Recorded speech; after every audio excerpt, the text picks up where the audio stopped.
tell me about the dream where we pulled bodies out of the lake and dressed them in warm clothes again. How it was late and no one could sleep. Horses running until they forgot they were horses. It's not like a tree where the roots have to end somewhere. It's more like a song on the policeman's radio. How we rolled up the carpet so we could dance, and the days were bright red.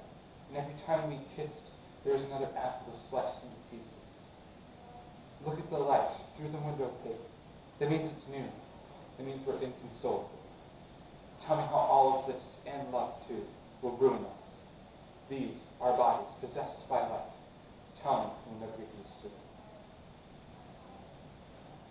Growing up in America is hard, especially if you're a boy who loves boys. In these poems, you see the loneliness and despair of losing their first love, in Richard Teichmann's award-winning poetic elegy, Crush. An all-night barbecue, a dance on the courthouse lawn. Radio 8's a little tune that tells a story of what the night is thinking. It's thinking of love. It's thinking of stabbing us to death and leaving our bodies in the dust.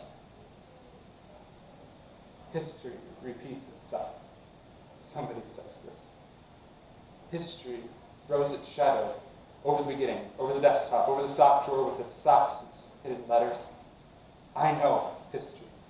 There are many names in history, but none of them are ours. He had green eyes, so I wanted to sleep with him. Green eyes flecked with yellow dried leaves on the surface of a pool. You could drown in those eyes, I said. I wanted to be wanted, and he was very beautiful. Kissed with his eyes closed and only felt good while moving. You could drown in those eyes, I said. So it's summer, so it's suicide. So we're struggling in sleep and stuck at the bottom of the pool. It wasn't until we were well past the middle of it that we realized the old dull pain whose stitched wrists and clinging fingers far from being subverted had only slipped underneath us, freshly scrubbed. Mirrors and shop windows, we turned our faces to us, replete with tight lips and eyes that had remained eyes, and not the doorways we had hoped for.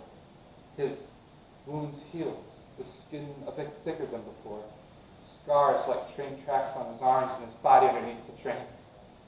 Damn, if there isn't anything sexier than a summer boy with a handgun, fast car, a bottle of pills. What would you like? I'd like my money's worth. Try explaining a life bundled with episodes of this. Swallowing mud, swallowing glass, the smell of blood in the first 4 knuckles. We pull our boots on with both hands, but we can't punch ourselves awake, and all I can do is stand on the curb and say, sorry about the blood in your mouth. I wish it was mine. I couldn't get the boy to kill me, but I wore his jacket for the longest time. The blonde boy in the red trunks is holding your head underwater because he's trying to kill you. And you deserve it. You do, and you know this. And you're ready to die in the swimming pool. Because you wanted to touch his pants and his lips. But this means your life is over anyway. You're in the 8th grade. You know these things.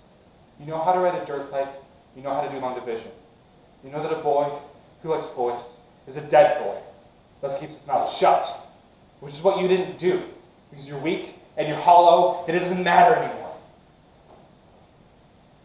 The green-eyed boy in the powder blue t-shirt standing next to you in the supermarket recoils as if hit repeatedly by a lot of men. As if he has a history of it. But this is not your problem. You have your own body to deal with. The lamp by the bed is broken, and you're feeling things he is no longer in touch with. And everyone is speaking softly, so as not to wake another. Steam rises from every cup, from every table at once. Things happen all the time. Things happen every minute that have nothing to do with us. So, a man walks into a bar, you this time, and says, make it a double. A man walks into a bar, you this time, and says, walk a mile in my shoes. A man walks into a convenience store, still you, saying, I only wanted something simple, something generic. But then the clerk tells you to buy something and get out. A man takes his sadness down to the river, then throws it in the river. But then he's still left with the river. A man takes his sadness and throws it away, then he's still left with his hands. He says to himself, the boy is no good. The boy is just no good. But then he takes you in his arms and pushes your flesh around to see if you can ever be ugly to him. You, the now familiar whipping boy. You can feel the dogs licking his heart. Who gets the whipping? Who gets the hoops of flame? He hits you, and he hits you, and he hits you. Desire, driving his hands right inside of your body. Hush, my sweet. These tornadoes are for you. You wanted to think of yourself as someone who did these kind of things. You wanted to be in love, and he happened to get in the way. So you say you want a deathbed scene, the knowledge that becomes before knowledge, and you want it dirty.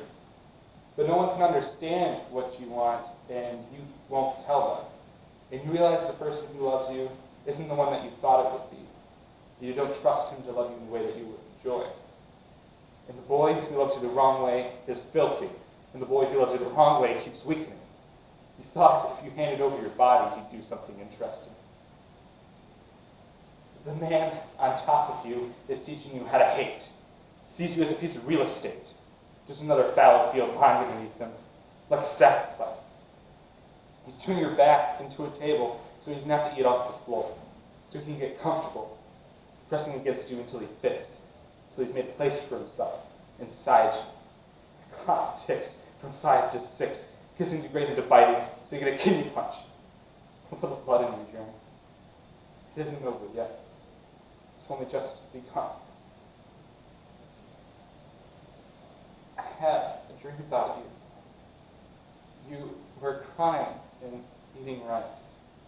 The surface of the water was still and bright. Your feet were burning, so I put my hands on them. But my hands were burning too. You had a bottle of pills, but I wouldn't let you swallow them. You looked at me and said, will you love me even more when I'm dead? No, I said, and I threw the pills in the sand. Look at them, he said. They look like animals.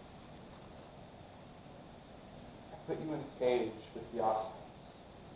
I was trying to fatten you up with some sausages and bacon. Somehow, you escaped and climbed the branches of a pear tree. I chopped it down, but there was nobody in it. But I went to the riverbed to wait for you to show up. You didn't show up.